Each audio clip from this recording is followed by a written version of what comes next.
looks a bit like. Well, Valentine's is coming up tomorrow, but I thought I'd do Carlin and give her a treat today for our Valentine's. So I'm making our favourite homemade coleslaw. And the idea is you shred a quarter of cabbage and 2 carrots, and I just use the parer for the carrots, and you get some fine strips for that. Springing in, just chop it up, throw it in, and try and get it in the bowl. Get it in there. And what you need with it is a bit of Dijon mustard. Right? Obviously, how spicy you want it is how much mustard you stick in. And we like a wee bit of mustard in there. Just throw that in. Right, and you need a wee bit of celery salt. So a dash of that. And this is what gives it a wee bit of kick, is cider vinegar. So get a wee sort of squish of that in here. And some mayonnaise. Big dollop of mayonnaise. However creamy you want it, so much mayonnaise you want to put in. You can obviously use the light stuff as well. I like a good bit of mayonnaise in here. You can be really posh and make your own mayonnaise, but well, maybe do that another time. I've done it before, and I did kind Eric Pantel marks his own mayonnaise over in Bath. But what you do now is it's a bit of pepper. There we go, a bit of pepper, and like the smell, Hardy. I'm going to take you for a coleslaw, man. Right, and a bit of salt. And all you do then is just get a good mix up and get it all through the cabbage. And very soon you'll get a really fine, creamy coleslaw. Just mix it all in. Now, as I'm mixing this, fit do you think goes with coleslaw? Well, loads of things can be coleslaw, and it's fine just to eat it in the fridge. And I do like, well, I just didn't want to buy my own coleslaw anymore. I went to mark my own coleslaw because this is just so fine, and you can just mark it to your own specifications. How creamy you want it, how spicy. You can put a bit of curry powder in there if you want it to. I'll just put my Dijon mustard in. So that's it, just about done.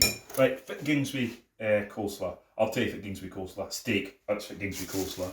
So, been to Johnny Stewart's Butchers over in Banff. We walked over this morning through the snow, and we got 2 lovely bits of sirloin steak with Johnny Stewart.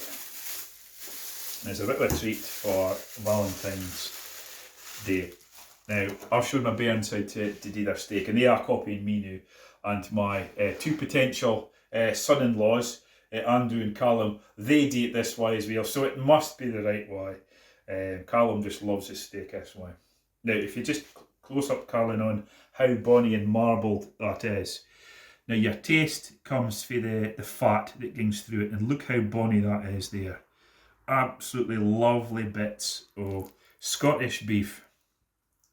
And the good thing about going to a local butcher like Johnny Stewart's, and I've listed a lot of other local butchers, but if you want to put more on, that's great, is that they can far their meat comes from, where their beef comes from.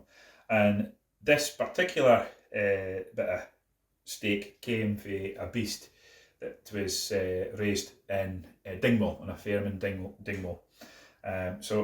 And you can, if you get the butcher before he chops it up, he'll tell you if it beast it was as well, because they can trace it all the way back to when the beasts were born. And that's the great thing about being in Britain, is that we can trace our beasts right back. So get to the hill crunch of things here with it. Now, what I do with this is I take some garlic, and if it's Valentine's Day, of course, you can put as much garlic on as you like, especially with this being stuck in the house, because, well, if I was going to get close enough to smell your garlic breath. So, like a few bit of garlic on here. Just top it in a bit. Right. Top it in a bit there. And what I do then is I turn it over like that. And some folk didn't do this, but I do. Get a good thump. Get a good battering.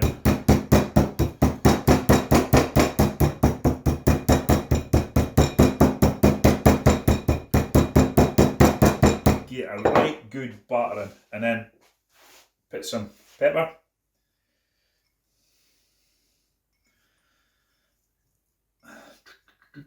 And some salt.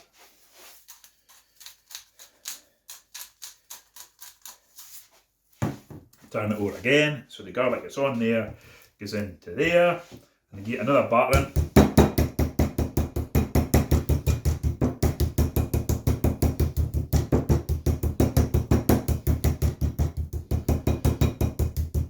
Right, so then what we do is, I'll just grab this side, so there's something else in here.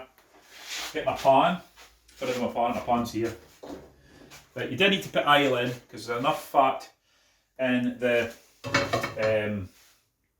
steak to sort it out. And obviously your next big decision is how you want it to cook. And I always like asking Carlin, and how would you like it, Carlin? How would you like it? And she always says, medium. Medium, every time. And I like it medium rare. But you get your pan fine and hot. And what I'll do is I'll just lay out Carlin's place for her, so she's got it, and sort out her little glass of red wine to go with it. Now we've got some cracking knives, and these were from my Auntie Liz, cracking steak knives, and we've had them for a long time, but we were bequeathed these from my Auntie Liz, and they're cracking these steak knives. I'll just sort this out while I'm waiting for the pan to heat up. Get a fine plate.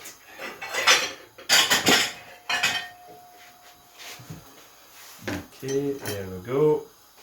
Now, get her a glass of wine while she's waiting. Would you like a little bit of red wine? It's 5 o'clock somewhere. Saturday.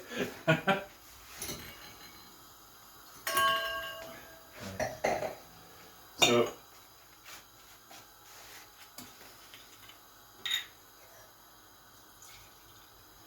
there we go, Carmen. Right, you can, since you're doing all the hard work, you can be a wee glass of wine when you're waiting.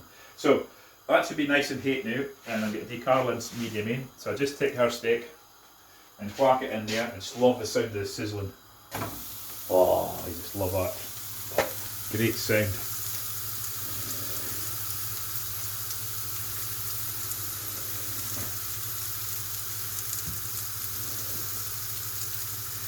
Now, some folk like to have their steaks burnt to a crisp, but me, no, I like to taste it. And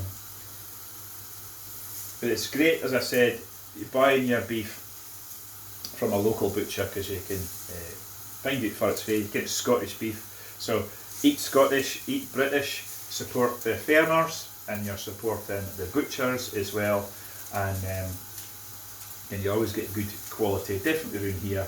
And of course, I did my video yesterday about the fish, and Carlin really liked her fish last night. She even had a bit of the scallop. She's really a great fan, but she had some and it was really tasty. So I think I've converted her there. So it's just trying different things. But we've got the steak here, and we're going to turn her over now. You can just see the bottom of it going. Put it in there, turn her over, and there we go, sizzling along there, fine. A lovely bit. Now, what I will do as well is I'll chop up an onion and put that in there after I've done the steak, and what I do is I put a wee bit of olive oil in, And then when the onion's sort of halfway done, I'll put a wee bit of sugar in the top so it caramelises the onion, because hair and steak need an onion with it. But what we're going to do today as well is to have healthy, because what we do a lot is just going down to the chipper, going down to the Dolphin chip shop down here, get a fine poke of chips to ging with our steak. But we're going to have a baked tarty, so there's some fine local tarties in there, some reed tarties that have been cooking a while and all them, and we have baked tarties. The coleslaw's going to ging in the baked tarty, and we've got a neep for Auntie Jennifer up at Longman Hill. So it's all ready to go as well. So you're in for a real treat, Carlin, for Valentine's Day. So she's fair trick, you can see. So we're getting there yet.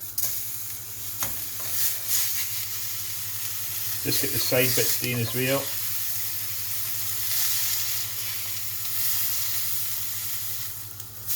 Oh, the smell is just absolutely gorgeous. The smell of steak is just great. Right, so that's it done enough for Carlin. So we'll throw it on the plate. There we go. And we'll get the baked tarty out. Split it up in the middle here.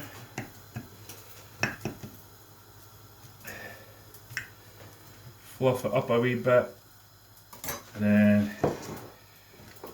get a fine big thing of coleslaw in the middle of that. Look at that.